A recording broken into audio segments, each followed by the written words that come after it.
రైతుల సంక్షేమం వ్యవసాయ అభివృద్ధికి కూటమి ప్రభుత్వం నిరంతరం కృషి చేస్తుందని ఎమ్మెల్యే బండారు సత్యానందరావు రైతన్న మీకోసం కార్యక్రమంలో తెలిపారు.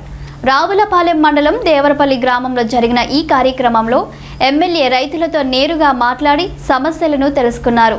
కేంద్ర రాష్ట్ర భాగస్వామ్య పథకం అన్నదాత సుఖీభవ పీఎం కిసాన్ ద్వారా ఈ ఆర్థిక సంవత్సరంలో ప్రతి రైతు ఖాతాకు 3 విడతలలో 20,000 రూపాయలు జమ చేసినట్లు ఎమ్మెల్యే తెలిపారు. ధాన్యం కొనుగోలు చేసిన 24 గంటల్లోనే నగదు జమ, నాణ్యమైన విత్తనాలు, ఆధునిక యంత్ర పరికరాలు రాయితీపై అందజేయడం జరుగుతుందన్నారు. ముఖ్యంగా వ్యవసాయాన్ని లాభసాటిగా మార్చేందుకు ప్రభుత్వం బహుముఖ వ్యూహాలతో ముందుకు వెళ్తుందని ఎమ్మెల్యే బండారు సత్యానందరావు పేర్కొన్నారు.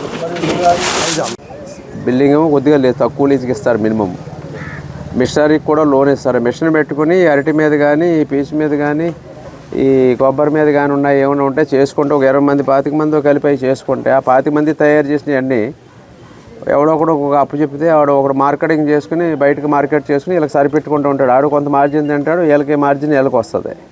ఎన్ని ఎలా తింటామో మన భూతేలికి కూడా అన్ని రకాలుగా ఇవ్వాలి కాబట్టి. ఎన్ని రకాలు ఇందులో ఉన్నాయి? ఇవి మొత్తం 22 రకాలు. 22 రకాలు గుల్ల గుల్ల అవుతుంది. ఆ భూసారం పెరిగిద్ది, అన్నిటికి ఉపయోగపడుతుంది. సార్ ఇది ప్రతి రైతు కూడా ఎన్ని కేజీలు వస్తాయి? 6 కేజీలు వస్తాయి. 6 కేజీలు ఎన్ని ఎకరాలకు వస్తాయి? ఎకరానికి సార్ ఎకరానికి 500 ఎట్టమంటే 500 అనుకుంటాడు రైతు. కానీ 500 వాళ్ళు చాలా లాభం ఉంటుంది. అంటే మన ఎరువులు ఎక్కలేదు, ఎరువులు తినేయు, మంచి పంట వస్తుంది, మంచి దిగుబడి వస్తుంది, భూసారం బాగా పెరిగిద్ది.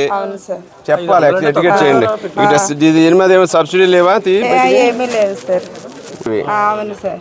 రైతులందరూ వినియోగించుకుంటే భూసా మొత్తం చాలా పంటకి అన్నిటికీ మంచిది. ఏమంటున్నాం దీని పేరు?